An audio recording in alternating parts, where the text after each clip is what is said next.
Are you looking for a fun way to win up to 25 times your money this football and basketball season? Test your skills on Prize Picks, the most exciting way to play daily fantasy sports. Just select two or more players, pick more or less on their projections for a wide variety of stats, and place your entry. It's as easy as that. If you have the skills, you can turn $10 into $250 with just a few taps.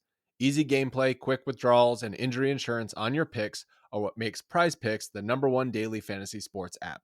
Ready to test your skills? Join the PrizePicks community of more than 7 million players who have already signed up. Right now, PrizePicks will match your first deposit up to $100. Just visit prizepicks.com/bluewire and use code BLUEWIRE. That's code BLUEWIRE at prizepicks.com/bluewire for a first deposit match of up to $100. PrizePicks, daily fantasy sports made easy. Support for this podcast comes from Frito-Lay and the 2023 Snack Bracket Championship. The Frito-Lay Snack Challenge is underway, and fans are voting on their favorite snacks to crown champion. We're talking about primetime matchups between the best 64 snacks in the land. Will Ruffles Ridges reign supreme? Can Doritos defend their dynasty? Or will Smart Food use their smarts for a surprise upset? Only you can decide. Get in on all the action for a chance to win up to $1,000 or a year's worth of snacks. Let your snacks be heard. Just go to fritolaysnacket.sbnation.com to vote and enter for a chance to win. No purchase necessary. Sweepstakes ends April 3rd, 2023. Void where prohibited. Year's worth of snacks awarded in the form of 52 coupons, each good for one bag of chips. See official rules at fritolaysnacket.sbnation.com. Good morning, Mavs fans. Welcome to Moneyball Minute. My name is Kirk Henderson, and I'm editor-in-chief of Mavsmoneyball.com. You are joining me on Tuesday, October 25th. Thank you so much for spending part of your day with me. Let's get right to some Mavs news and stories that are worth your time. With the Dallas Mavericks and New Orleans Pelicans facing off tonight, the Mavericks are the road team. It's pretty important that as of right now, at least one key Pelicans player is out and two more are questionable. Brandon Ingram is currently in the concussion protocols, which means he will definitely miss the game. Herb Jones has a right knee hyperextension and is listed as questionable. Zion Williamson took a hard fall and has what they're calling a hip low back contusion. He is also listed as questionable. This is pretty disappointing for me, at least insofar as I wanted to see a really good game because I don't see how healthy either of these teams stops one another. Brandon Ingram has been absolutely lights out to start the year. Zion Williamson is a terror, and poor Maxi Kleber probably would have spent the majority of the game guarding him as best as possible. So it's really just sort of stinks that these two aren't going, or these two teams aren't going to be able to play each other healthy. As we know, the Frank Ntilikina is still out for the Mavericks with a ankle effusion, and then Davis Bertans is also starting, or is still yet to play this season due to a knee effusion. So we'll see what happens there. Up next, we have what I think is probably one of my favorite Luka Doncic stories ever, put together by Tim McMahon of ESPN. It's called How Luka Doncic Built the NBA's Most Dangerous Isolation Repertoire. And it's a lengthy post about his footwork and how he establishes, certain shots and just how dangerous he's become as an isolation player. McMahon gets some really amazing quotes. I'm going to read a couple to you. God Shamgod says, quote, Luka's imagination is just on a whole nother level. Later on, he gets a great quote from teammate Maxi Kleber, and Kleber says, he's just having fun with it, and that makes it hard to defend because you think you take one move away and there's no escape and no other move, no counter, no nothing. And all of a sudden he finds a way to spin out and somehow shoots left-handed over his head, and he makes those shots.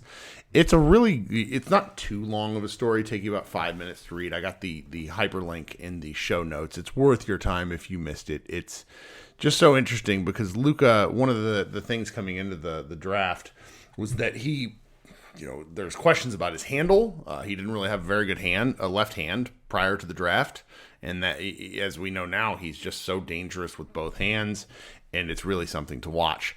The next post I want to point you to is from Josh Bowe. He wrote this after the Mavericks' destruction of the Memphis Grizzlies on Saturday night, and it focuses on Christian Wood, which is not really new. We've been really beating the drum on Christian Wood, but does make a point to focus this article on just the right plays that Wood is making from a passing perspective. He's really made a lot of absolutely beautiful, but also somewhat straightforward passes that we've not seen other Mavericks bigs be able to make. He's good. He's just really dangerous.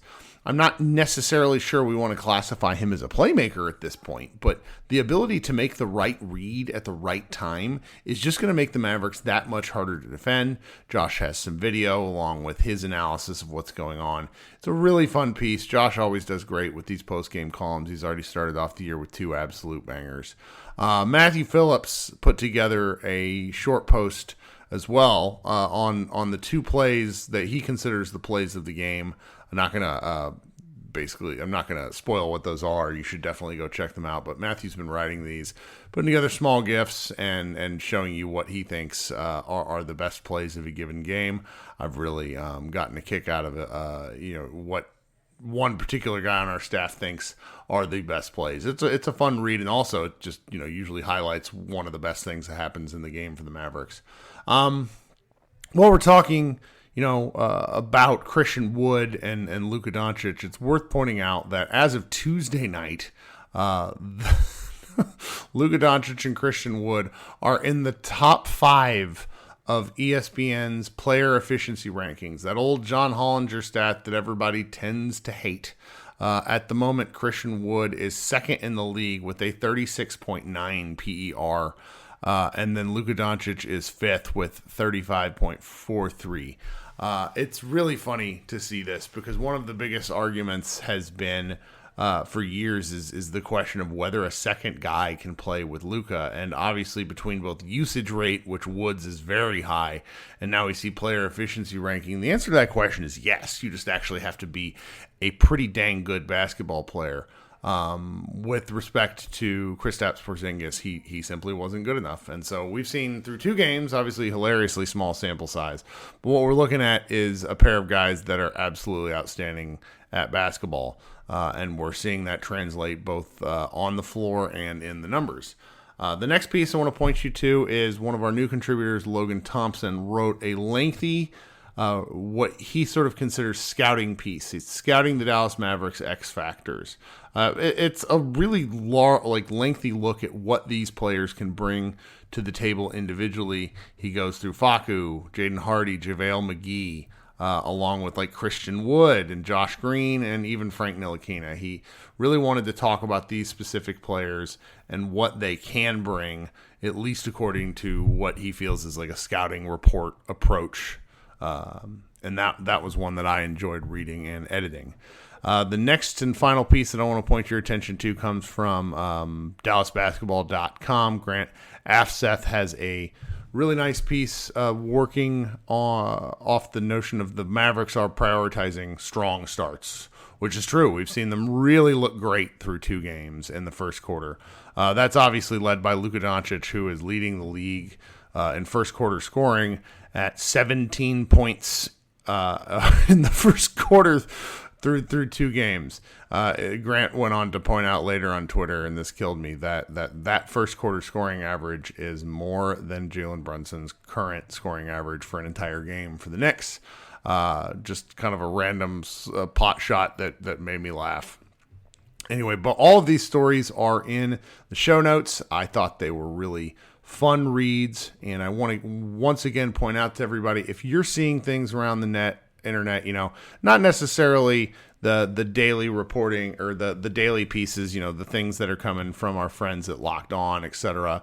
You can kind of make the assumption that within, the Dallas sphere, I'm seeing a fair amount of stuff. But, sometimes I miss things from the Dallas Morning News. I definitely miss things from national outlets because I just don't have the time to focus on those sorts of things. YouTube is somewhere I'm particularly bad at. Same with Reddit. Would love to see particularly interesting Reddit posts if that's something that you find worth your time. It might be worth mine too, so please send it to me.